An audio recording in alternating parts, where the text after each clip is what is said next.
there's no one who can help us. Because this side of the earth it's bad for us. You can't even walk in the streets around. At night, during the day, they always rape you or they beat you up. They're swearing at you in the language. They know you don't know the language, but they will come and swear at you. See on the news, shoot the Boer, kill the Boer.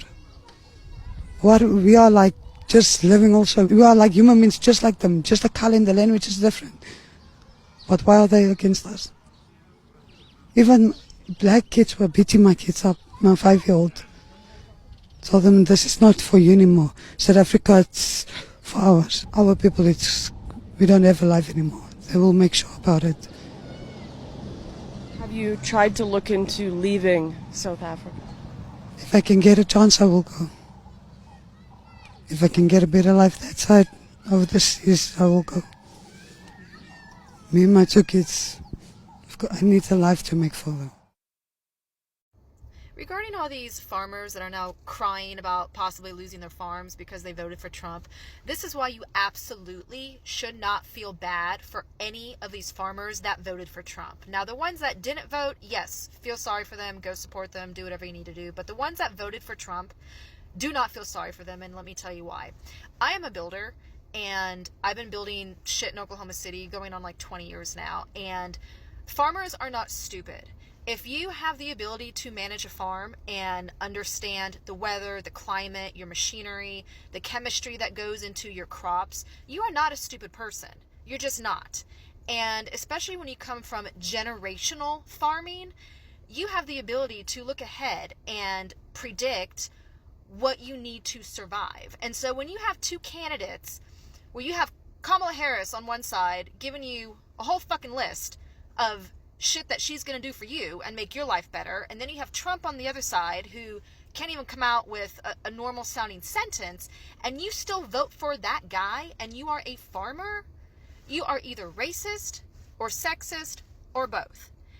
And they're only crying now because now they are being treated exactly how they voted for other people to be treated. Got that? They are being treated how they voted for other minorities, people of color, everybody else, poor people, sick people. That's how they voted for other people to be treated. And now they're the ones being treated that way by losing their livelihood, their homes, their income, their farms. So do not feel sorry for them. This is exactly what they had coming.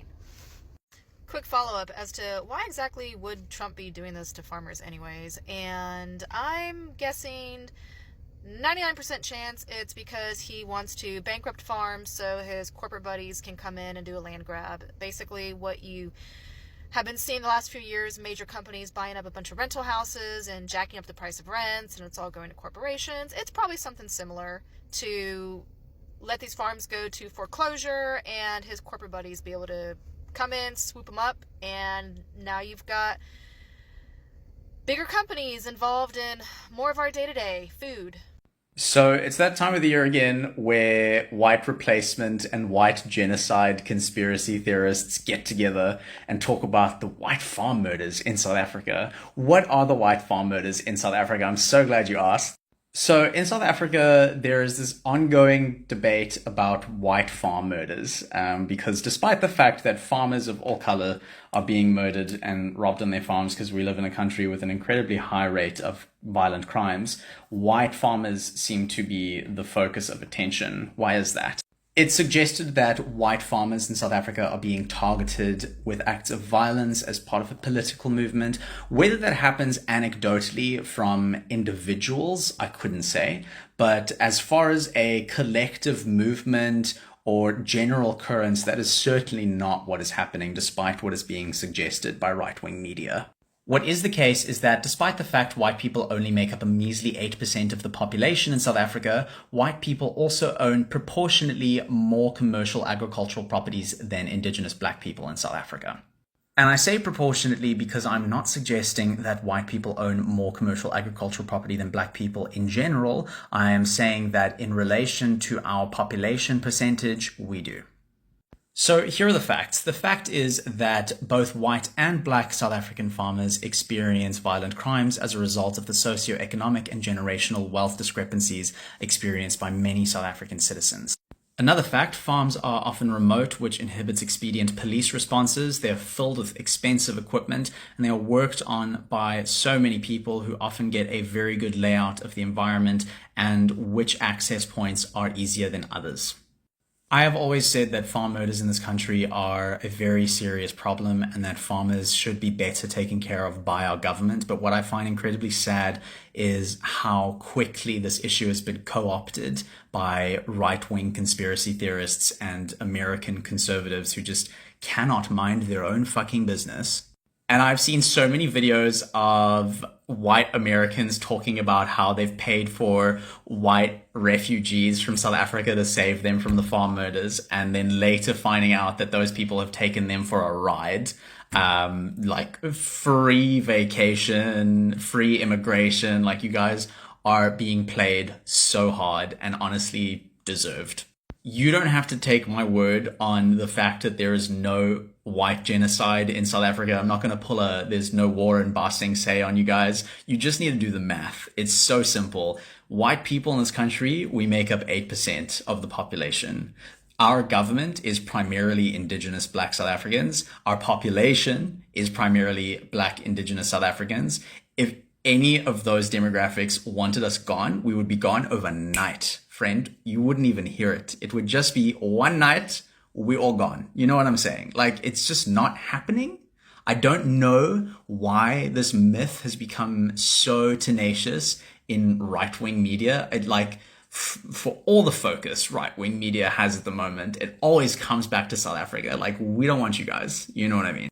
And I'll say it one more time, farm murders are a big problem in South Africa. We really should be taking extra steps to look after farmers and farm workers as well, because farm workers are also being targeted. What I'm not going to tell you is that this is all part of some elaborate and convoluted genocide of white South Africans, because that is simply not true. And whenever I say this, I have people in my comments leaving often uncited anecdotes suggesting that some of these attacks are racially motivated. I'm not saying that doesn't happen. I would just be very hard pressed to call that a genocide or a pattern of crimes, because that simply is not the case. So to all the white Americans who are giving free vacations to white South Africans who claim to be farmers escaping the genocide, please keep doing that, because we don't want them either, and you're getting played. So, double points, I guess. But the fact of the matter is we do live in a country that has an incredibly high crime rate. And like I said earlier, farms are easy targets for crimes.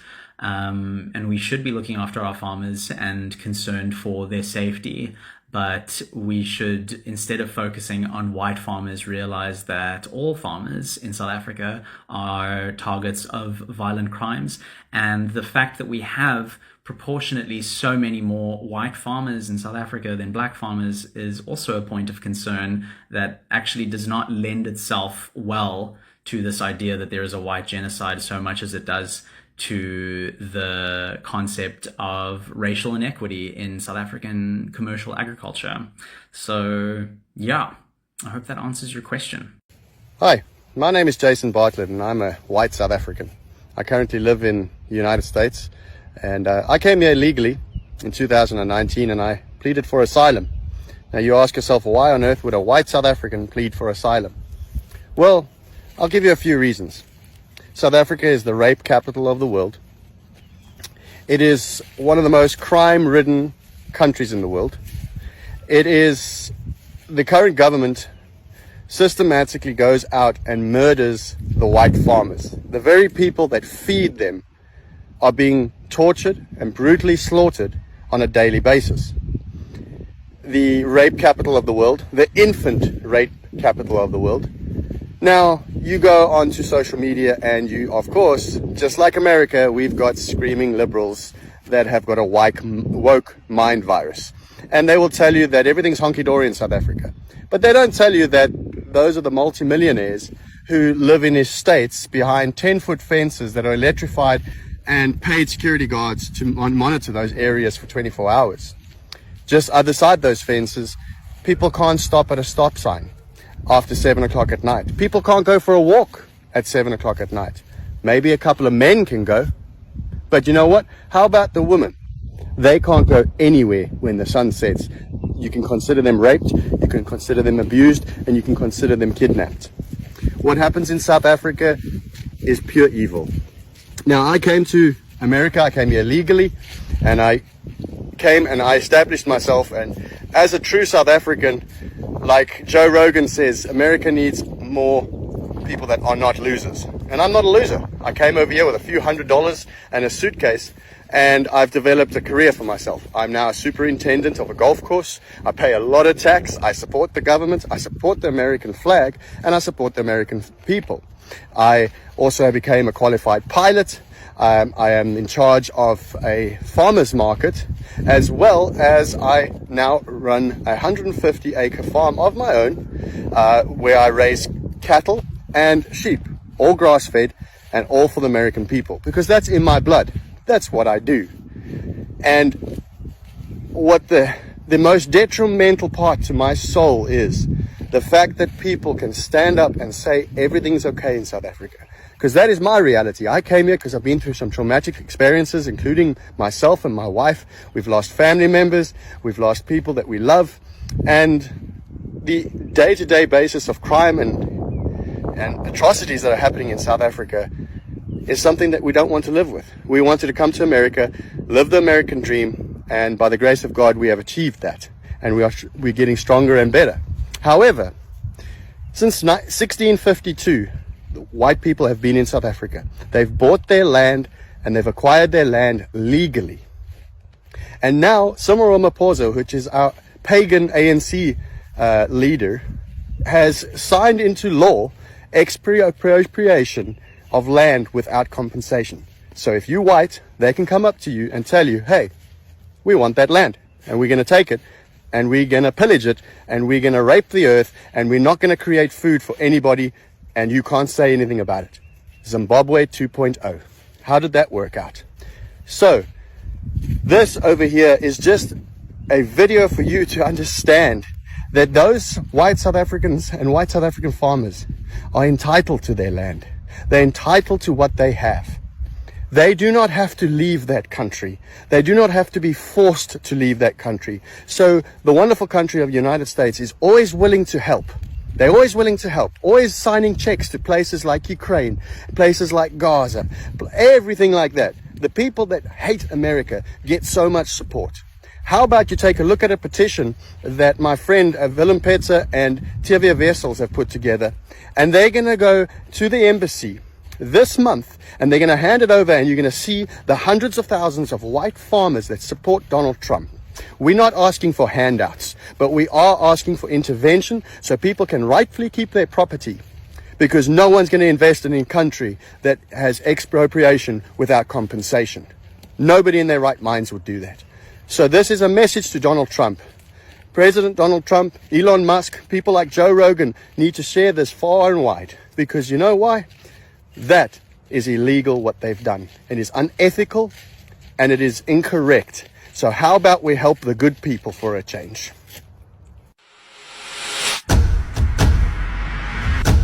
Frank quotes.